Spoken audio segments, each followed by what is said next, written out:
began in 1519 and ended in 1521.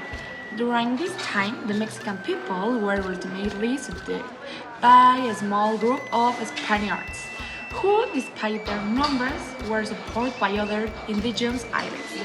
Hernán Cortés led this expedition on behalf of the crown of Castile.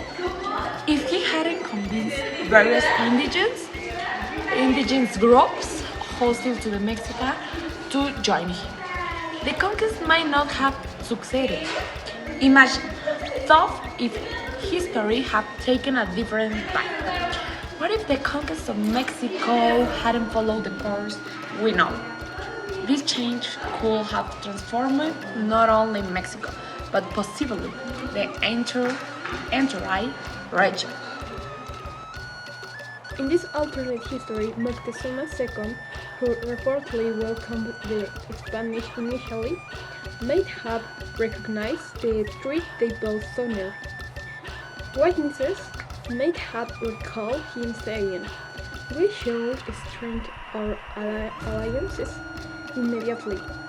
What if, instead of offering hospitality, he had taken swift action to fortify the empire's defenses?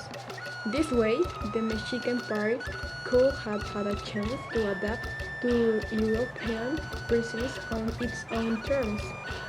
Rather than succumb, they might have used their extensive knowledge of the land, their well-trained warriors, and overwhelming numbers to repel the Spanish forces.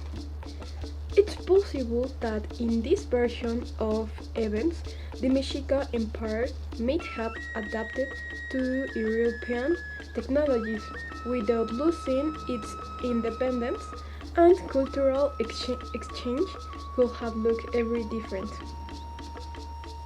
For instance, if the Mexica had maintained their independence, European goods and ideas might still have made their way into Mexico, but through trade rather than conquest. This cultural exchange might have been more balanced, with both sides retaining their traditions, indigenous language and religions, like Nahuatl and Mexican beliefs, could have remained at the core of society, while Christianity and Spanish might have remained secondary. Someone might have commented, "Imagine Mexico with Nahuatl as the primary language." Moreover, the Mexicans might have incorporated European tools, but on their own terms, leading to a unique blend of indigenous and European innovations. Imagine if the construction techniques and urban planning became the foundation for modern-day Mexico City, rather than the Spanish colonial style we see today. Urban planning could have been fascinating. If Tenochtitlan hadn't been destroyed, the Mexican capital might have grown over time, evolving with an architectural style that fused Mesoamerican and Renaissance influences. Imagine this, a sprawling city that combined Aztec engineering like the Chinampas and terrace systems with European-inspired layouts. It's possible that without colonial exploitation, the Mexican Empire would have prioritized sustainability, might even see Chinampa cultivation and crop rotation methods, becoming international example of sustainability agriculture. Today, Mexico might be recognized globally for its leadership in environmental practices, grounded in ancient wisdom and enhanced by modern technology. If things had gone this way, cultural impact would have been profound. Mexican society might not have developed the same singular Mexican identity we know, but instead might reflect a rich mosaic with indigenous traditions at the forefront. Schools might have taught Nahuatl philosophy, astronomy, and Aztec history as part of their curriculum. We can imagine scholars from around the world coming to study these topics, recognizing them as major influences. As a result, Mexico's future might look very different, with a new renewed interest in indigenous science, philosophies, and ecological practice. Mexico could even lead a global movement focused on preserving indigenous knowledge systems, reminding the world of the importance of balance with nature. Politically, it's likely this alternate Mexico would have created alliances with other indigenous groups and even rising European powers. If the Mexican Empire had adopted certain European technologies, the political landscape would have changed drastically. Someone might have remarked. Such alliances could set a remarkable example for global diplomacy. This kind of cooperation might have promoted respect and mutual benefit rather than the exploitation seen in reality. Instead of conquest, they could have had collaborative relationships where both sides benefit from the exchange of knowledge and resources.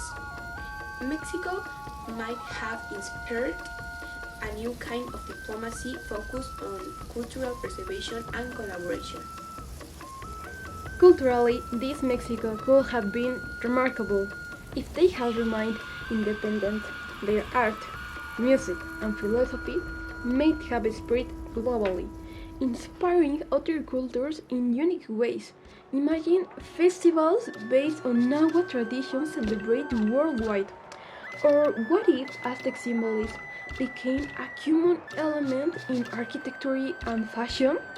This alternate history suggests Mexico, whose cultural influence extends far beyond its borders, with Nahua world-beyond philosophies becoming major influences. In fact, it's possible that world history books will mention the Mexica Empire as an enduring force in philosophy, science, and cultural life. Finally, in this scenario, Mexico's entire world stands as a powerful blend of innovation and heritage. If the Mexicans had continued to develop sustainable practices rooted in their traditions, they might be leading efforts in climate change and biodiversity protection today. Future Mexican leaders could combine ancient ecological wisdom with modern technology to tackle these global issues. We could see a future where Mexico serves as a model for others in balancing progress with cultural respect and environment stewardship. This alternate Mexico might offer a unique vision for the world, a society that develops its own path without colonization, influencing global standards in sustainability, cultural diversity, and innovation.